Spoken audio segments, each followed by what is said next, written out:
After the isolation of the DNA, the next method which we are going to talk about is PCR. The polymerase chain reaction is used to amplify the DNA to get multiple copies of the required DNA or a fragment of DNA. This is one of the components of trio of methods, that is cloning, DNA sequencing and PCR, which are in common use in modern molecular biology.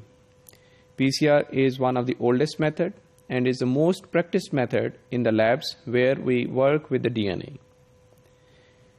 The idea was first perceived by Gobind Khurana in 1970s when he and his co-workers thought about synthesizing the gene in vitro, means chemical synthesis of genes in the lab. However, it remained an idea because at that time gene sequencing was not in practice, was not discovered, Taq polymerase was not available, and the availability of primers was not there. 15 years later, independently, Kary Mullis perceived the idea and he successfully proceeded further for PCR method. He synthesized in vitro gene amplification of a mammalian gene, and for this purpose he used the Klenow fragment of DNA polymerase I from E. coli.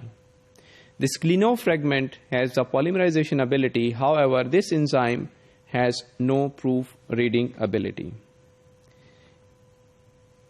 The method of PCR was further strengthened by the discovery of a thermostable polymerase, which nowadays is known by the name of Taq polymerase.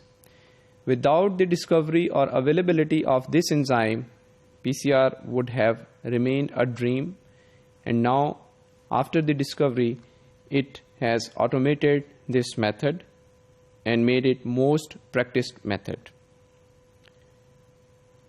By the end of 1980s, cloning was not only the method to be used for isolation of DNA. DNA sequencing has been revolutionized. PCR has become the fundamental cornerstone of molecular biology labs for genetic and molecular analysis, and above all, PCR method is simple, robust, speedy, and most of all flexible method over other methods available at that time.